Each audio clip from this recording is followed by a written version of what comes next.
Ku ungkap semua yang sedang ku rasa.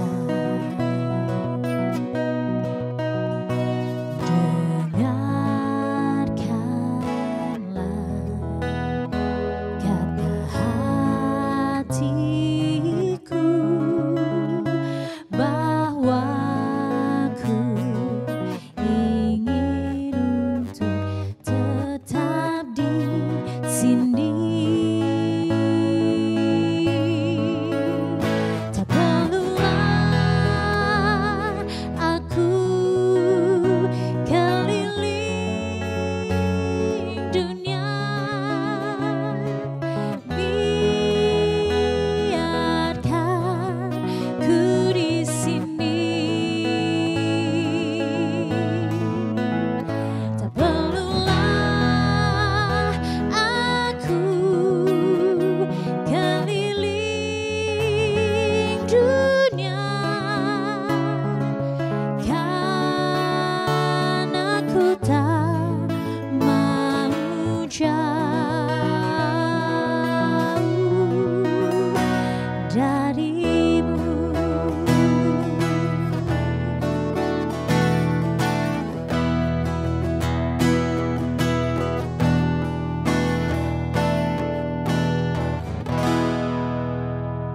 Ya, tidak perlu keliling dunia kalau di sekitar kita banyak objek wisata menarik yang bisa kita kunjungi dan juga memberikan pengalaman yang menyenangkan.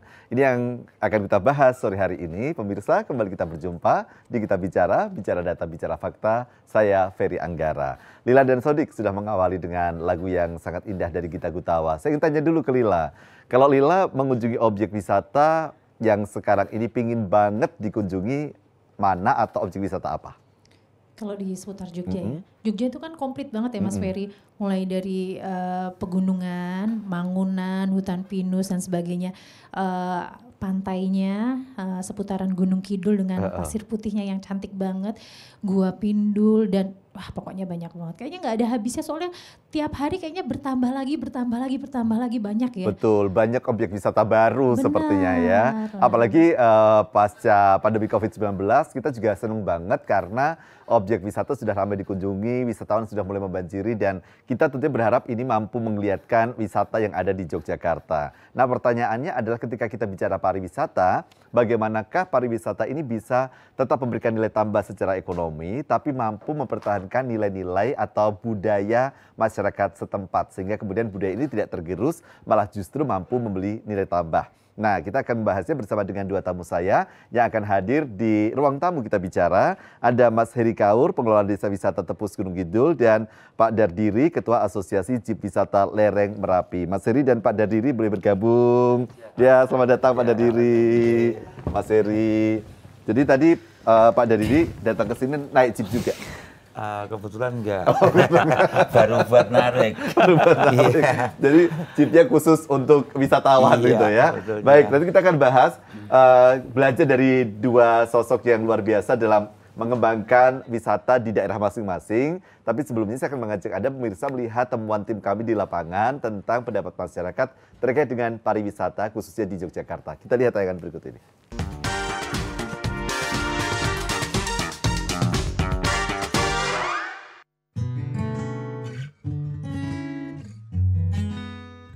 Kalau yang di Jogja tentunya yang di wilayah kami sendiri di Cangkringan itu sekarang menjadi objek wisata yang banyak dikunjungi dari berbagai daerah, terutama dari luar Jogja karena ada lavatur. Kebetulan di sana banyak destinasi wisatanya, cuman ya mungkin masih perlu dibenahi dari sisi mungkin sarana prasarananya, kebersihannya mungkin. Namun demikian sudah banyak pengunjung di sana. Ke Monumen Jogja Kembali, ke Benteng Vadebek, terus ke mana Museum Soeharto juga pernah, terus ke mana Taman Pintar, terus kemana lagi ya?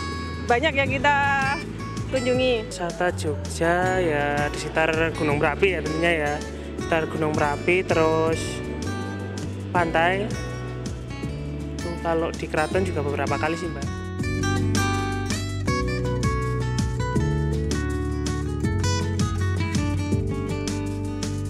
Luar biasa ya, kalau potensi wisata di Jogja itu sangat luar biasa. Bahkan mungkin bisa dikatakan ya di urutan yang 1-2 nah, di tingkat nasional ya. Mungkin dari Bali bisa pilihnya di Jogja karena banyak sekali, ada pantainya, ada gunungnya, dan banyak sekali gitu. Bagus, apalagi ada program WKM untuk siswa-siswi di SD kami kan lumayan ya, ada free tiket, terus ada free bisnya sama snack makannya. Kalau menurut saya objek wisata yang ada di Jogja ini cukup lengkap ya. Mau objek wisata yang budaya ada di Yogyakarta, di museum dan lain-lain. Terus wisata pegunungan juga ada, wisata pantai juga ada. Jadi wisata di Yogyakarta ini kalau menurut saya sudah komplit lah.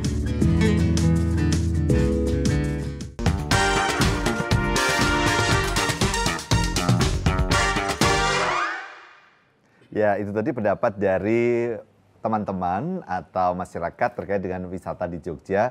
Beberapa objek wisata sudah disebutkan tadi ya, tentang Lavatur, Merapi, Kaliurang gitu. Jadi sebelum saya ke Pak Dardiri, karena sudah relatif populer, saya ingin memperkenalkan nih bahwa ada objek wisata juga yang sebenarnya bisa dikunjungi, meskipun tadi sudah disebutkan Lila juga, dan juga beberapa yang kita tanya tentang pantai. Nah, ini ada desa wisata Tepus Gunung Kidul atau biasa disingkat Dewi Campus. Dewi Campus. Dewi Campus, S-nya 2 gitu ya. Iya, betul. Ya. Nah, kita lihat dulu nih, bisa dijelaskan Mas Heri.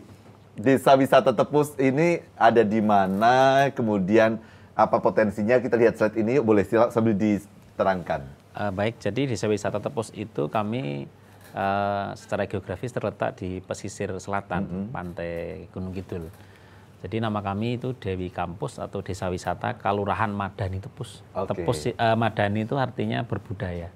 Artinya ketika paket wisata yang kami kemas itu masih mempertahankan budaya yang ada di kalurahan atau desa kami seperti itu. Oke, ini terbagi dalam 20 padukuhan. Kalau di slide ini punya bentang alam pegunungan dari wilayah selatan, berbatasan langsung dengan pantai selatan. Daya tariknya adalah alam, budaya dan buatan, pantai, kerajinan perak, seni batik tulis, kampung bonsai, festival kesenian. Jadi lengkap ya? Betul sekali.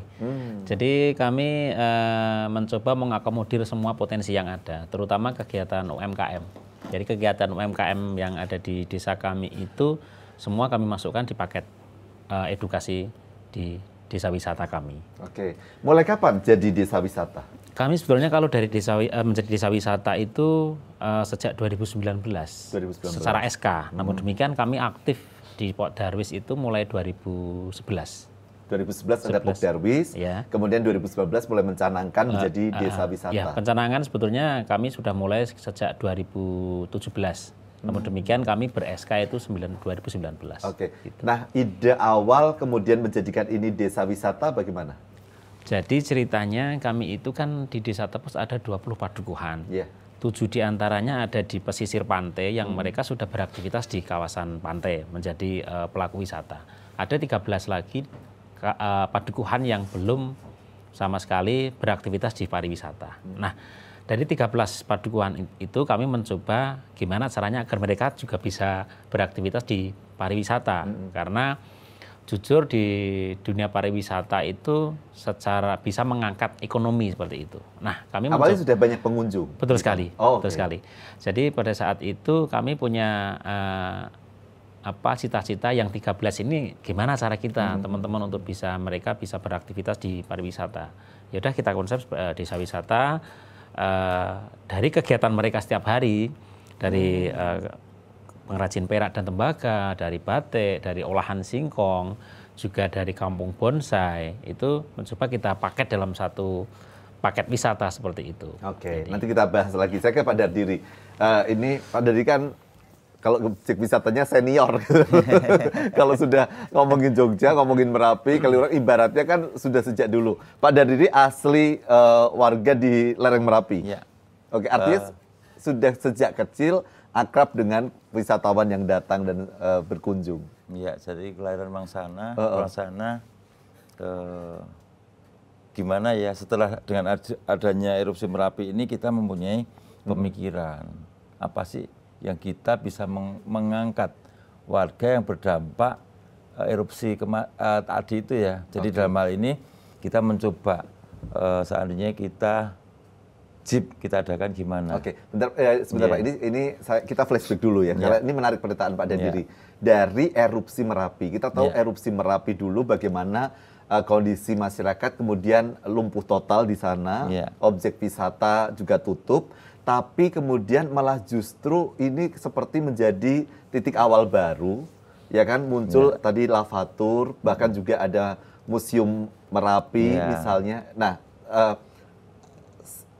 ide kemudian semangat bangkit itu munculnya bagaimana? Dari Pak Dadiri atau ada Pak Dadiri melihat situasi masyarakat sekitar yang terpuruk atau seperti apa? Ya, kita bersama rekan-rekan di sana ada Pok Darus waktu itu. Kaliurang kok seperti aja.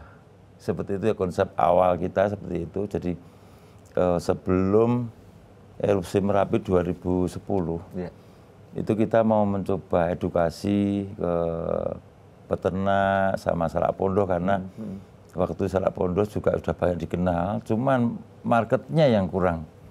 Sama kita memperkenalkan untuk baik dari sapi perah ataupun kambing, etawa. Nah kita mencoba, kita belum jadi mencoba erupsi Merapi 2010 itu. Muncullah ide ini gagasan. Karena semua di close di sana dan kita tidak kalau bisa ayolah, karena di daerah kita itu memang dari dulu ya zaman Belanda ceritanya itu kan daerah wisata yang sejuk, yang banyak orang kota singgah ke Kaliurang. Kita coba bikin sesuatu, kita mengajak teman-teman waktu itu beli 1 jeep ini kita dibari orang 8, berawal dari situ ya 1 jeep terus patungan begitu. Iya, kita dibantu rekan-rekan waktu dari YAJ itu Yogyakarta American Jeep. Kita mencoba mobil-mobil ini sisa-sisa perang yang ditinggal di Indonesia.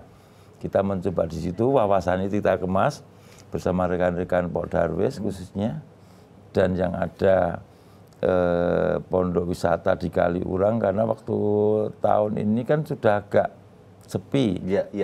Itu ya, kebetulan kita mengemas ini, kita tidak berpikir kalau mau sebanyak ini ya jeep ini ya antusias daripada masyarakat khususnya sampai se-Nusantara. Jeep ini bayangan saya itu dulu paling banyak mungkin sampai 100 lah. Tapi dengan berjalannya waktu sampai detik ini, jadi kita 13 tahun ya, itu sudah 1.200 lebih sedikit. Armadanya. 1.200 armada jeep tersedia, kemudian dikelola oleh berapa operator? Kita 29 operator. 29 operator.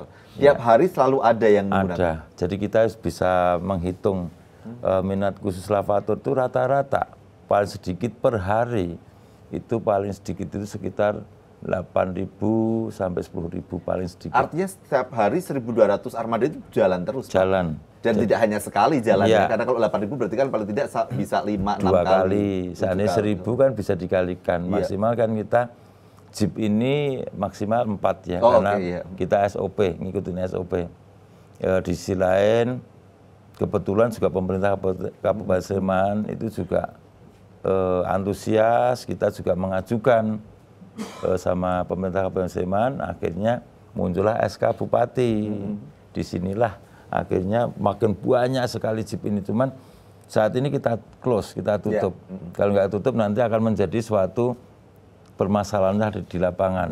Ini laku, ini tidak. Nah gimana caranya supaya semuanya itu bisa berjalan, semuanya itu ya kita, marilah dari 29 operator ini kita jadikan satu namanya AJWLM. AJWLM ini Asosiasi Jeep Wisata Lereng Merapi. Oke, ini itu agar Mas Ferry bisa ceritanya. terjalin kekompakan. Tapi ketika awal Pak membuat paket Jeep Wisata Lereng Merapi ini gitu ya, atau lavatur gitu, itu peminat wisatawannya langsung ada atau barangkali kan masih ada juga yang takut, ini mau diajak ke mana gitu. Bagaimana caranya memperkenalkan dan kemudian mendapatkan wisatawan yang mau menggunakan atau menggunakan paket ini? Ya waktu itu kita belum bisa sampai Desa Petung yang berdampak langsung ya. Kopeng, Jambu sampai Kaliadem. Itu kita step by step. Oh, oke. Step by step ya kita dulunya kita warga masyarakat yang berdampak ini baru beli 1, bisanya 2. Kok banyak sih? Yeah. Ternyata setelah itu banyak, kita membuka lagi lahan karena panas ya, panasnya itu waktu itu masih sekitar 400 derajat Celcius. Kita makin maju, akhirnya warga masyarakat juga tertarik.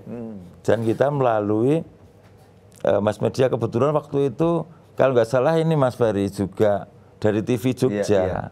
Nah dari situ ya tanpa ada berita waktu itu juga mungkin mass media kita nggak bisa apa-apa. Makanya terima kasih Mas Ferry sudah dibantu ya dari TV untuk mempromosikan untuk jeep wisata di lereng Merapi khususnya. Iya, baik, karena memang ini juga bagian bagaimana kemudian kita juga ikut mendukung dan mendorong ya Pak ya, bagaimana pariwisata bisa pulih, tumbuh dan semakin berkembang. Pak Seri, masyarakat di Tepus itu basicnya apa mata pencaharian? Tadi memang disebutkan ada perak, batik, tapi berarti bukan pariwisata, kan beda nih mungkin seperti Pak Dadiri yang sejak kecil mungkin sudah melihat orang datang wisata ke sana. Kalau rata-rata apa? Kalau di tempat kami itu petani, 85% petani. Nah, merubah dari petani kemudian menjadi pelaku wisata. Itu kan saya tuh selalu penasaran gitu karena pasti ada strategi yang berbeda, kebiasaan-kebiasaan yang harus berbeda. Bagaimana? Sebetulnya awalnya sulit, namun demikian kita asik untuk merubah image itu. Dalam arti gini, kami mencoba selalu mensosialisasikan kaitannya dengan sadar wisata di warga masyarakat. Ketika sekarang Tepus menjadi desa wisata, itu selalu kita tekankan pada masyarakat lewat berbagai kegiatan masyarakat itu bahwasanya kita harus siap menjadi desa wisata. Artinya ketika gimana kita bersikap pada saat pengunjung datang ke Tepus. Contohnya tentang perilaku, contohnya tentang gimana kita melayani wisatawan itu harus santun, harus sopan, berpakaian rapi dan yang lain. Itu yang selalu kita tekankan. Itu yang pertama. Terus yang kedua kalinya kami mencoba menyadarkan masyarakat bahwasanya yang namanya berpariwisata itu nggak harus yang sekarang harus datang ke museum, ke kebun binatang, harus ke contohnya ke tempatnya rame, enggak. Ternyata dengan melihat kegiatan mereka, melihat kegiatan warga masyarakat, itu ternyata juga pengalaman yang sangat berharga sekali, pengalaman yang belum pernah didapatkan oleh pengunjung yang pada saat datang ke desa wisata seperti itu. Apakah mereka juga pengunjung ini bisa tinggal di tempat? Kami ada yang namanya paket live-in, Mas. Paket live-in itu kami ketika pengunjung datang desa wisata terus ambil paket live-in, itu mereka menginap di homestay. Kami ada homestay.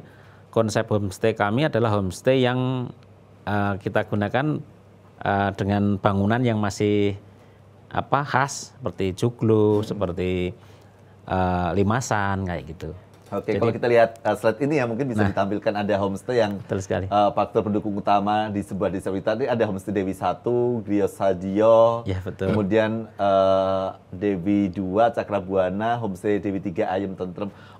Jadi kalau kita lihat, kalau pemirsa mungkin tidak melihat secara jelas, ini ada, kalau tampilan ada yang memang menggunakan masih bangunan tradisional, ada yang tembok, dapurnya juga masih asli. Dapurnya masih tungku pakai kayu itu. Jadi harapannya ketika menginap itu, di situ pengunjung tuh akan merasakan gimana sih kalau hidup di desa itu seperti apa. Kita ajak mereka memasak, kita ajak mereka beraktivitas. Nah, di salah satu homestay itu ada yang namanya Kampung Bonsai. Jadi homestay di tengah-tengah kampung bonsai. Kenapa kita namakan kampung bonsai? Karena di situ sebagian besar warga masyarakatnya setiap rumah itu pasti ada bonsai, dan mereka ketika menginap siangnya kita ajak untuk ada teman semacam trainer mengajari gimana caranya membuat menata ranting, menata akar dan menata istilahnya daun seperti itu. Ya. Di tengah keberhasilan sebuah objek wisata mendatangkan pengunjung dan juga kemanfaatan ekonomi, seringkali juga muncul ada konflik-konflik sosial di tengah masyarakat gitu ya. Ada perbedaan cara pandang, perbedaan orientasi. Nah, bagaimana kemudian Pak Dadiri dan Mas Heri menyikapi ini dan mengantisipasinya? Temukan jawabannya hanya di Kita Bicara. Bicara data, bicara fakta. Bicara data.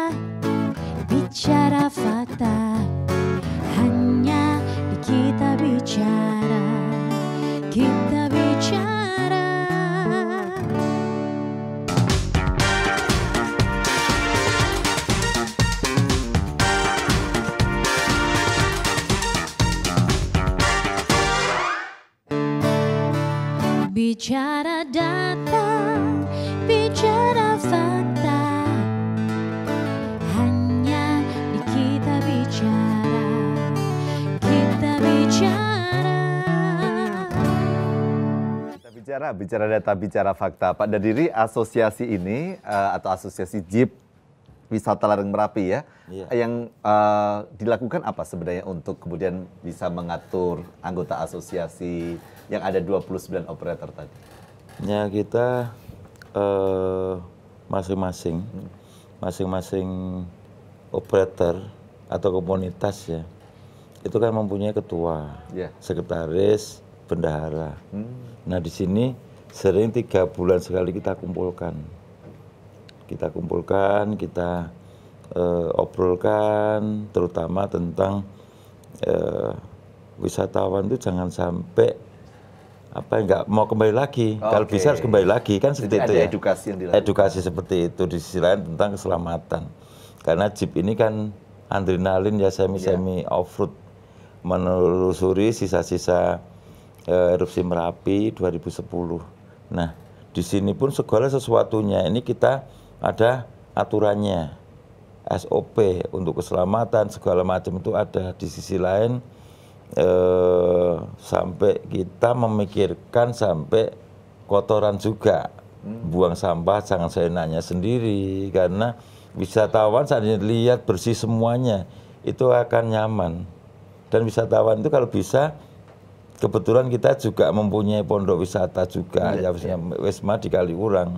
Itu kalau bisa itu ya paling nggak wisatawan tuh 2-3 hari lah untuk singgah di Kaliurang, khususnya seperti itu. Itu Mas Ferry. Ya. Nah untuk singgah 2-3 hari tadi ya, lama tinggal itu kan berarti harus ada inovasi terus yang dilakukan. Sudah ada misalnya wisata Jeep Lereng Merapi.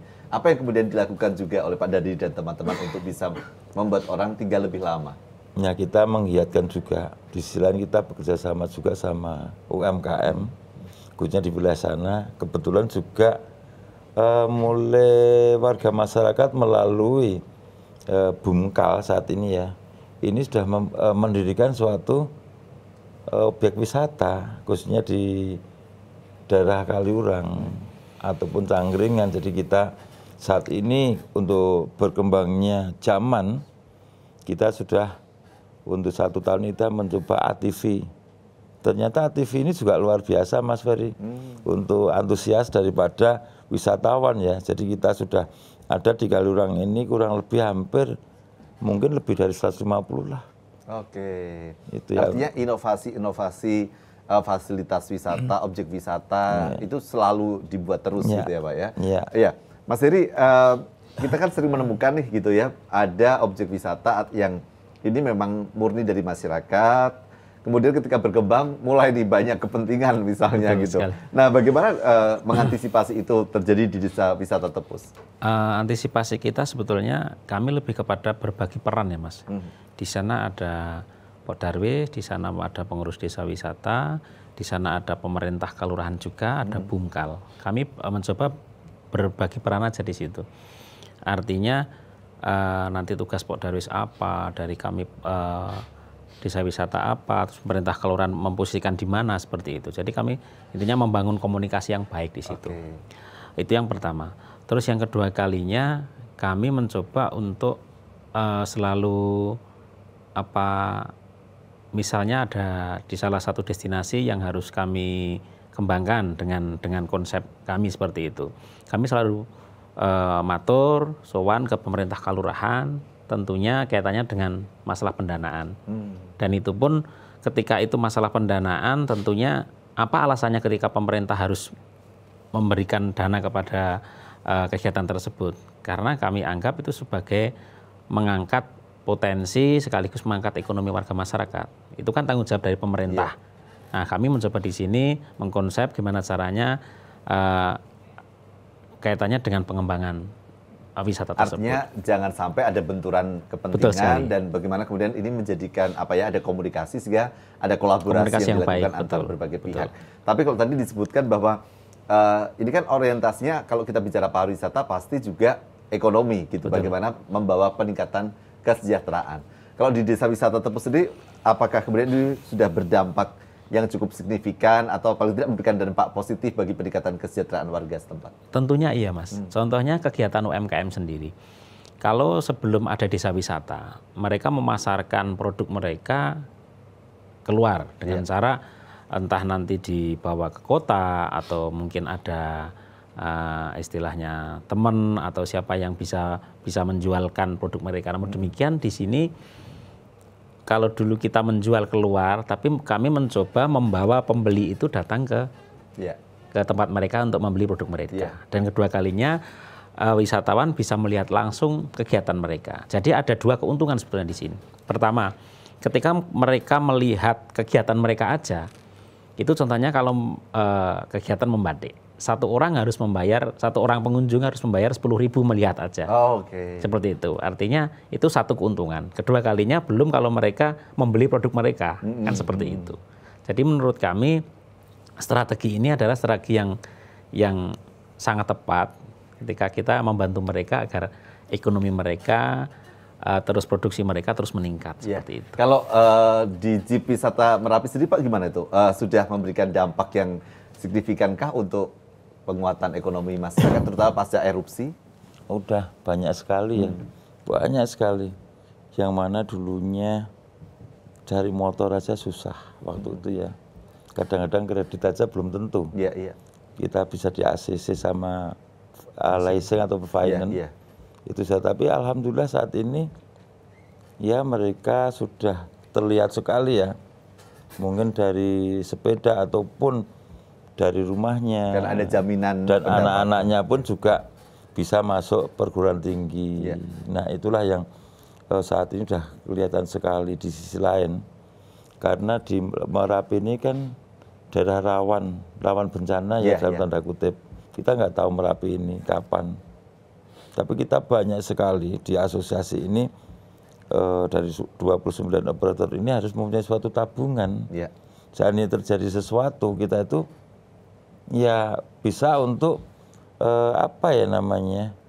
untuk lari kemana, untuk kita cari aman. Di sisi lain seandainya jaminan Pak, kita kebetulan waktu di Bantul banjir, ada longsor, itu kita karena daerah kami daerah laut kita secepatnya kita harus berbagi ke saudara-saudara kita. Banyak sekali sudah yang kita jalankan. Pak Dadiri dan Mas Heri, saya penasaran bagaimana sih sebenarnya begini, kalau tadi misalnya Mas Heri kan menyampaikan ini kalau melihat orang membatik ada bisa mendatangkan income lah untuk pembatiknya, ada meskipun jumlahnya juga tidak terlalu besar, bisa 10.000 masih cukup wajar gitu. Tapi ada juga orang yang mungkin akan berpikir kok segalanya kemudian dibisniskan gitu. Sementara masyarakat di masyarakat agraris itu kan ada budaya yang saling tolong menolong, masyarakat lokal itu ada penuh dengan kearifan gitu. Bagaimana agar nilai-nilai asli masyarakat itu tetap terjaga, ekonomi juga tetap terwujud. Jadi karena ada orang yang khawatir juga kalau sudah jadi objek wisata, semuanya akan jadi masyarakat yang dalam tanda kutip materialistis gitu. Gimana tuh Mas Heri? Sebetulnya gini Mas, ketika kami memberikan istilahnya melihat proses mereka harus membayar, itu sebetulnya kami juga pengen menyadarkan pada masyarakat itu sendiri bahwasanya ini loh konsep yang awal kita bawa untuk mengangkat kegiatan penjenengan menjadi ekonominya lebih tinggi. Ternyata dengan melihat jenengan beraktivitas setiap hari, yang biasa jenengan lakukan aktivitas setiap hari itu juga bisa menghasilkan. Itu yang pertama. Kedua kalinya untuk menghindari image yang terkesan materialistis atau yang lain, kami untuk tarifnya kita kenakan juga yang sangat wajar, wajar gitu ya. Dengan melihat praktek itu 10.000 itu kan suatu tarif yang tidak terlalu tinggi menurut kami. Apalagi itu juga termasuk keterampilan yang langka. Betul sekali, edukasi mereka kayak gitu. Nah ini juga menarik karena ada kekhawatiran juga ketika sebuah tempat menjadi objek wisata atau destinasi wisata, muncul investor, muncul modernisasi, apakah betul nanti nilai-nilai budaya atau kearifan lokal setempat akan tercerabut, atau justru kearifan lokal ini bisa menjadi daya tarik bagi wisatawan yang datang. Bagaimana strategi dari Mas Heri dan Pak Dadiri? Tetap bersama kami di Kita Bicara. Bicara data, bicara fakta. Bicara data, bicara fakta. Kita bicara, kita bicara.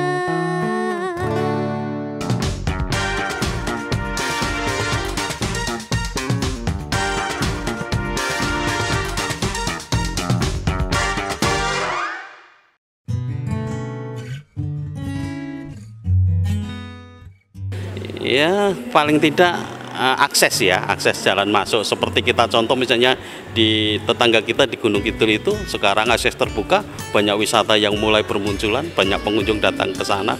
Bahkan PAD-nya yang didapat dari wisata itu luar biasa. Kalau Monumen Jogja Kembali bagus, bersih, tempatnya juga ada itu kita naik apa itu dokar yang kecil-kecil itu, kita naik yang wisata di airnya juga, kita sempat berdoa di atas juga, nyaman. Menurut saya yang perlu diperbaiki untuk pariwisata di Jogja sendiri itu untuk informasi wisatanya sih Mbak, kan banyak wisata juga yang belum terekspos, itu mungkin bisa lebih diberitahukan lagi untuk masyarakat supaya ya selain wisata itu terekspos dan nanti perekonomian masyarakat juga bisa menjadi lebih baik.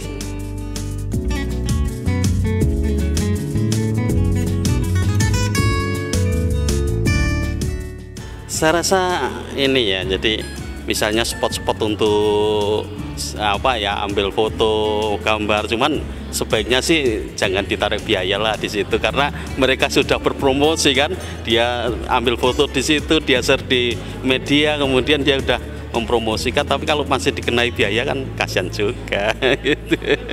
Sering-sering iklan ya, banyak iklan ya mungkin ya, terus apa kebersihannya juga harus dijaga seperti itu. Informasi berupa web atau seperti wadah informasi, entah nanti ada paket wisata atau bagaimana, tapi mungkin ada paket wisata yang populer, nanti ada satu wisata yang kurang populer nanti diikutkan di paket wisata itu, mungkin juga bisa membuat pariwisata di Yogyakarta lebih maju. Kalau untuk kebersihannya, kalau menurut saya cukup baik. Terus kalau misalkan lebih ditingkatkan lagi, menurut saya lebih bagus.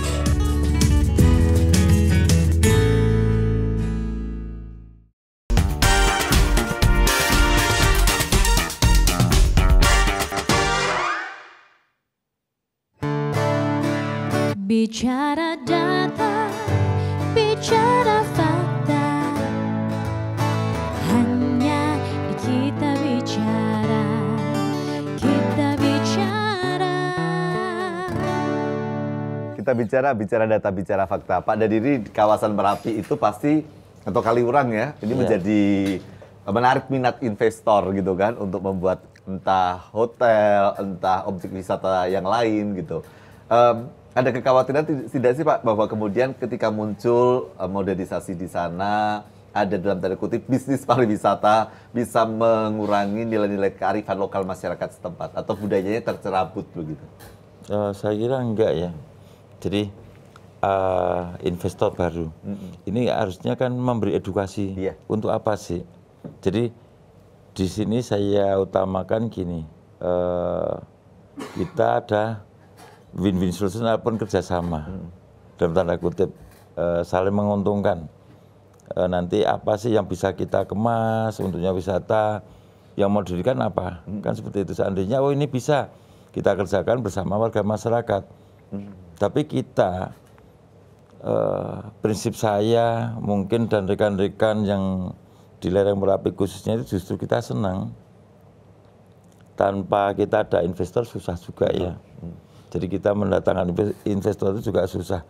Cuman kita punya slogan, jangan jadi penonton tapi jadi pemain. Nah pemain di situ kan dalam tanda kutip kita saling menguntungkan kan itu. Seandainya destinasi ini apa dulu, nanti apa sih yang bisa kita kerjakan di luar destinasi ini.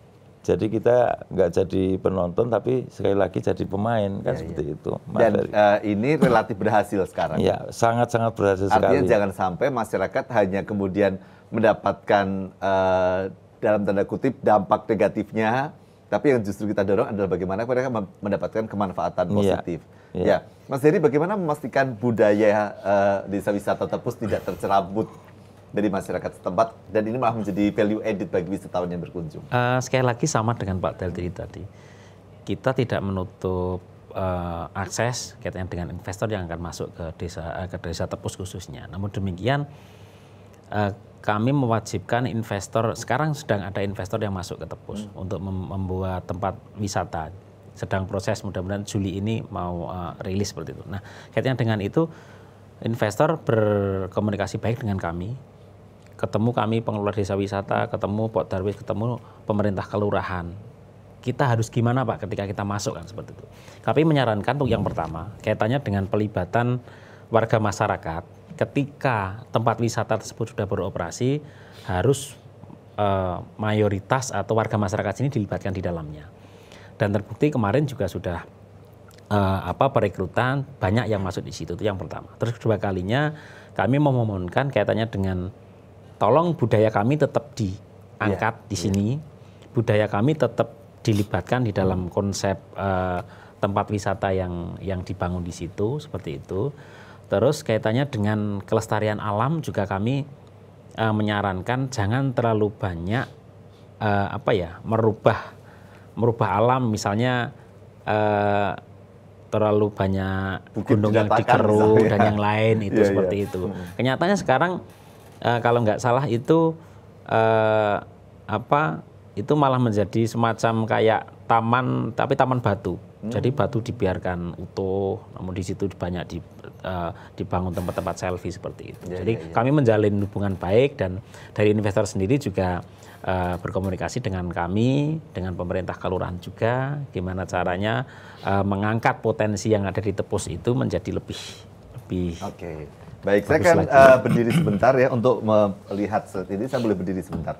Ya, ini akan kita perlihatkan. Ada slide yang ingin saya tampilkan karena ini juga menarik, saya rasa, kalau kita bicara tentang bagaimana kita mengelola desa wisata dengan cara-cara yang sesuai saat ini gitu ya. Mungkin saya ke Mas Heri dulu nih. Jadi ada upaya digital dan kreatif yang dilakukan desa wisata Tepus, bisa diterangkan Mas, apa yang dilakukan? Jadi gini, kami itu kaitannya dengan digital kreatif, yang kaitannya dengan pemasaran desa wisata Tepus. Kami tentunya punya sosial media, Instagram, YouTube juga. Terus kami ada komunitas yang namanya istilahnya selalu menjalin komunikasi baik dengan pelaku wisata. Kami dalam suatu waktu kadang mengundang travel agent yang ada di Jakarta, yang ada di Jawa Tengah, yang ada di Jawa Timur untuk berkunjung gitu ya? Gathering di situ. Kita persilahkan untuk mencoba paketan kami secara free. Habis itu mereka kita fasilitasi di situ untuk mencoba semua paketan wisata kami. Yang bahkan harapannya, ada website desa dan admin ini akan terus dikembangkan. Terus itu kita galakkan dan selalu kita tingkatkan, karena kebanyakan tamu yang datang ke desa wisata Tepus mereka melihatnya dari sini.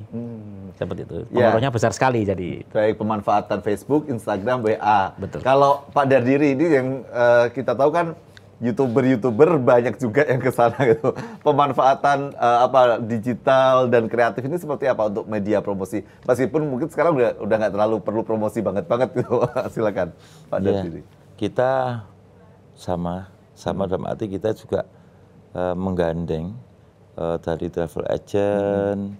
Kebetulan besok ini Mas tanggal 25, 26, 27 dari Bandung, Jawa Barat, DKI itu ke Jogja semuanya. Kita bisa berkolaborasi sama khususnya agent.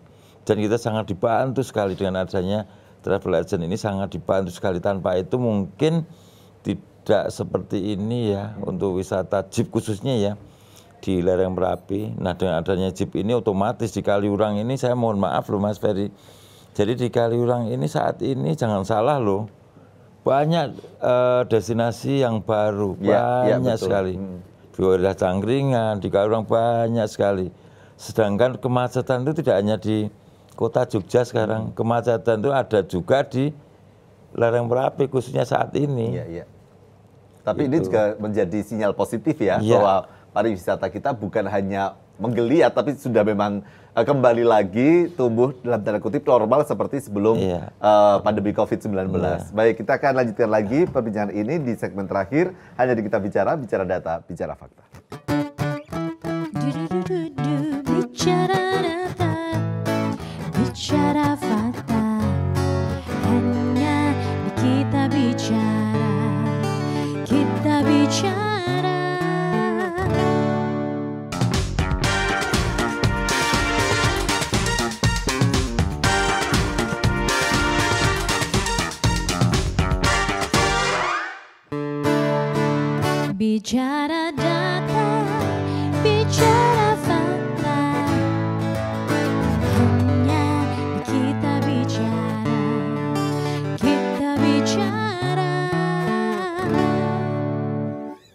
Ya, ini banyak paket menarik sebenarnya kalau kita lihat di slide ini. Jadi memang ada paket full day Dewi Campus itu 270 per pack per orang. Per orang per pack, tapi tidak menginap ya Mas ya? Tidak menginap kalau full Kalau day. yang paket live-in menginap ini 470.000. Ya, 470.000. Oke, kalau Jeep Merapi berapa Pak, kalau boleh tahu? Kita dan paket ya, jadi harga semua sama. Dari 29 operator itu harga sama. Kalau nggak sama nanti bisa terjadi persaingan. Iya, image-nya juga kurang bagus. Kenapa saya bisa di paket satu? Seandainya kita tidak samakan, itu nanti akan menjadi suatu masalah juga ke wisatawannya pun juga tidak akan nyaman.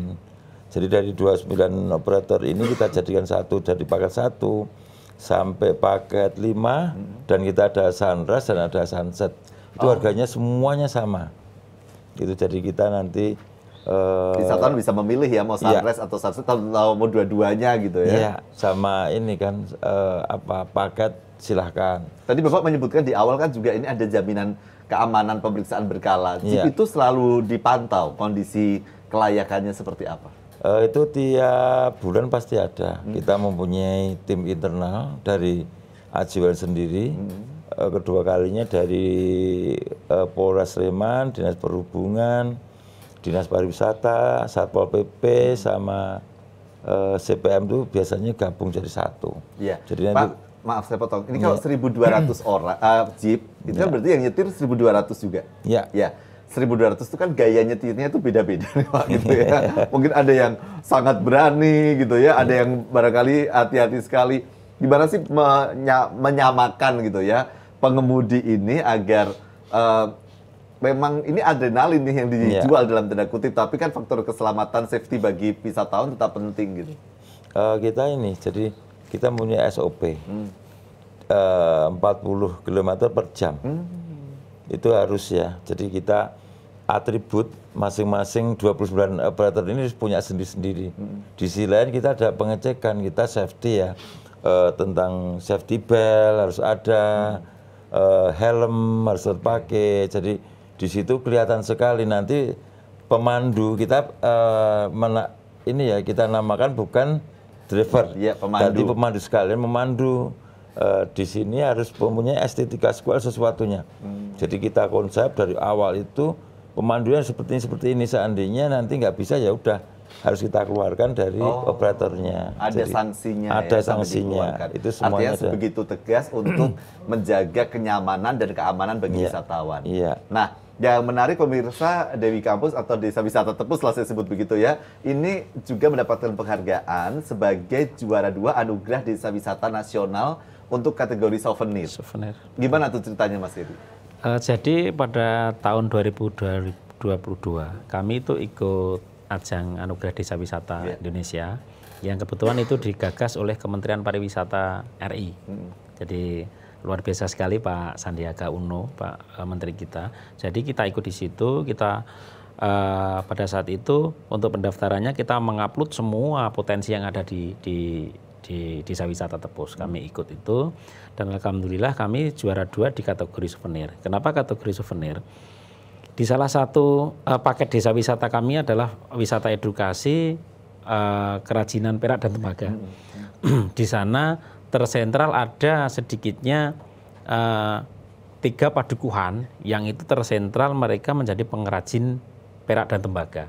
Ada 150 lebih pengrajin di sana. Nah itu kami kebetulan di ajang DWI itu juara di souvenir karena pertama banyak melibatkan warga masyarakat, kedua kalinya produk yang kita hasilkan itu memang sudah sangat bagus seperti itu. Salah satunya sebagai informasi kita sebagai supplier yang ada di Kota Gede itu dari kami. Jadi kami untuk pengrajin itu sejak 97 mereka istilahnya apa? Kalau bentuk souvenirnya apa Mas? Bentuknya apakah misalnya perhiasan, aksesoris atau mungkin souvenirnya macam-macam, aksesoris macam kayak replika candi, replika becak, replika wayang, terus ada juga replika kapal, terus ada juga bros, ada leontin, ada gelang juga, banyak sekali. Iya. Baik, salah satu yang menantang atau kemudian perlu mendapat perhatian adalah ketika kita bertemu dengan wisatawan asing ya, karena memang ketika Jogja itu kan jujukan juga bagi wisatawan mancanegara. Bagaimana Desa Wisata Tepus sendiri membekali masyarakat atau pemandu wisata termasuk teman-teman pemandu jeep di lereng Merapi ini dengan kemampuan bukan hanya bahasa tapi juga selaras dengan budaya dari masyarakat mancanegara yang ditemui yang berbeda-beda gitu karakternya. Ya. Yang pertama kami mengupayakan kami punya pemandu, yang pemandu itu kami harapkan juga berstandar sekalipun juga masih banyak sekali harus banyak bimbingan kaitannya dengan penguasaan bahasa. Kami mencoba berkomunikasi dengan pemerintah desa untuk istilahnya mungkin memberikan perhatian khusus penganggaran kepada pemandu kami untuk bisa meningkatkan SDM-nya, minimal menguasai bahasa lah. Biar ketika memang nanti ada pengunjung yang datang dari luar negeri, kita bisa menjamu mereka dengan kemampuan kita. Jadi seperti itu. Jadi memang kami tetap berusaha gimana caranya untuk bisa semua pengunjung yang datang dari dalam negeri atau luar negeri bisa kita layani dengan baik. Pak Dadiri, kalau Pak Dadiri mempersiapkan anggota komunitas bagaimana itu? Kebetulan kita punya teman orang asing ya.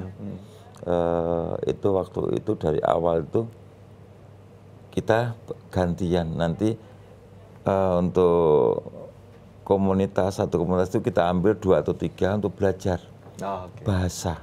Jadi 29 operator kebanyakan ya sudah ada yang bisa lah. Sedikit banyak yang sudah bisa. Karena apa? Daerah Kaluran Cangkringan ini memang dari saya kecil ya. Itu memang daerah wisata dan masyarakatnya sudah tahu. Dan selalu apa ya, kita mengenal budaya juga. Di sisi lain mungkin kita menawarkan, mungkin ada catering ya, dari mana saja mungkin seandainya nanti mau pakai jeep, adakah yang kita bisa kita bantu, kan seperti itu. Nanti mungkin ada dari rekan-rekan kita yang ada di Kaliurang, mungkin kan masih ada yaitu namanya Jadilan. Iya, betul. Ya itu kan, ya di sisi lain jangan yang, kalau mungkin dangdut sekarang sudah tidak seperti dulu lagi. Jadi kita menawarkan atraksi kesenian yang asli dari masyarakat setempat. Barengan sama gathering kan kita ada waktu berapa jeda itu untuk mengisi. Nanti monggolah, kita tidak pernah memasang harga, yang penting mau ada kasih kas berapa. Seperti artinya itu. Kesenian tradisional masyarakat setempat pun juga mendapatkan manfaat dan hidup bersama dengan semakin tingginya wisatawan yang berkunjung begitu ya. Dan ini menarik karena kemudian teman-teman muda juga jadi lebih bersemangat lagi untuk berkesenian gitu ya. Kalau di Mas Heri juga sama ya di desa wisata? Sama Mas. Jadi salah satu paket kami juga yang kebetulan akan kami laksanakan mulai tanggal 6 sampai tanggal 14 besok itu kita ada yang namanya FKTY. Kalau di Jogja itu ada FKY, Festival Kesenian Yogyakarta. Kalau di kami ada Festival Kesenian Tepus Yogyakarta. Di mana Festival Kesenian Tepus tersebut, FKTY tersebut, itu dalam satu acara yang kita konsep dalam 1 minggu, itu kesenian yang ada di Kaluran Tepus kita tampilkan di situ secara bergiliran seperti itu.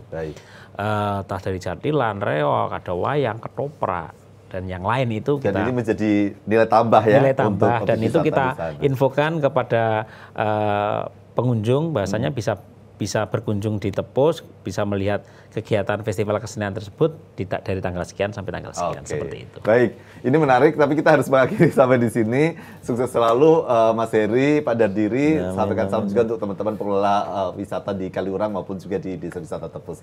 Dan pemirsa, demikian kita bicara hari ini. Saya harus mengakhiri untuk kembali menjumpai Anda minggu depan dengan topik yang berbeda lainnya. Selamat sore, sampai jumpa.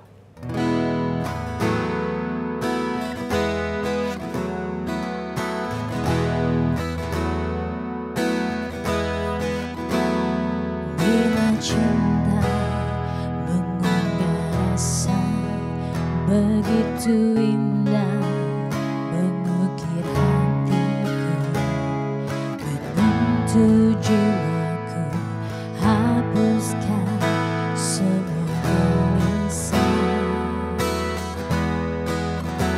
Duhai cintaku, duhai pujaanku, datang padaku tetap di sini.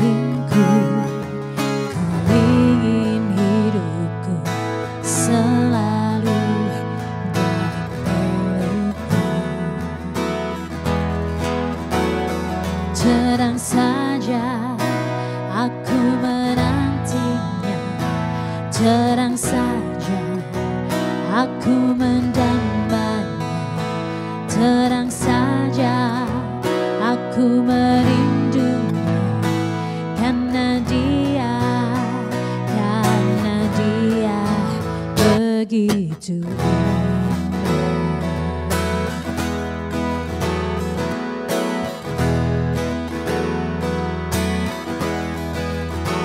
duhai cintaku, pujaan hatiku, peluk diriku, dekatlah jiwaku, bawa ragaku melayang memeluk cinta. Tenang saja, aku menantinya. Tenang saja, aku mendambanya. Tenang saja, aku